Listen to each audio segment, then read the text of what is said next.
শনিবার স্থানীয় সময় ভোরে ইরানের বিভিন্ন স্থানে যৌথ হামলা চালায় যুক্তরাষ্ট্র ইসরায়েল। হামলায় ক্ষতিগ্রস্ত হয় সর্বোচ্চ ধর্মীয় নেতার কার্যালয়। আশঙ্কা করা হচ্ছিল হামলায় তিনি নিহত হয়েছেন। রোববার ইরানের রাষ্ট্রীয় গণমাধ্যম খামেনি নিহত হওয়ার বিষয়টি নিশ্চিত করে।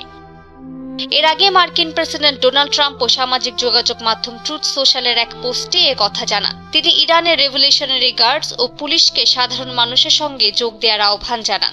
এ সময় মধ্যপ্রাচ্যের শান্তি নিশ্চিত না হওয়া পর্যন্ত ইরানের ওপর বোমা হামলা চালিয়ে যাওয়া হবে বলেও হুঁশিয়ারি দেন তিনি। একই সঙ্গে নিহত হয়েছেন খামেনির মেয়ে জামাতা ও তার নাতি।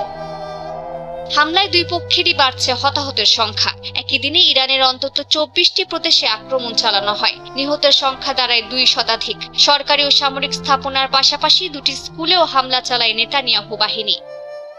পাল্টা জবাবে ইসরায়েল, কাতার, বাহরাইন, সংযুক্ত আরব আমিরাত সহ বিভিন্ন দেশের মার্কিন স্থাপনায় হামলা চালায় ইরান। এতে দুবাই ও বাহরাইনের বিভিন্ন স্থাপনা ক্ষতিগ্রস্ত হয়। কাতার জানায় ইরান থেকে 65টি ক্ষেপণাস্ত্র ও 12টি ড্রোন ছোড়া হয়েছিল। বেশিরভাগই প্রতিহত করা সম্ভব হলেও 2টি ক্ষেপণাস্ত্র আল উবেদ সামরিক ঘাঁটিতে আঘাত করে।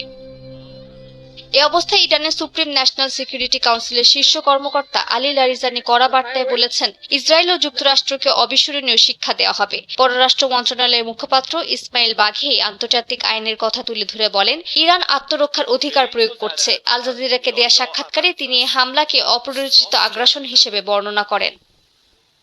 জাতিসংঘ নিরাপত্তা পরিষদের জরুরি বৈঠকে ইরানের রাষ্ট্রদূত বলেন, চলমান পারমাণবিক আলোচনা চলাকালে হামলা হয়েছে। তবে যুক্তরাষ্ট্র ও ইসরায়েলের প্রতিনিধিরা দাবি করেন, আলোচনা কার্যত শেষ পর্যায়ে পৌঁছেছিল এবং এগিয়ে নেয়ার মতো কোনো ভিত্তি আর ছিল না।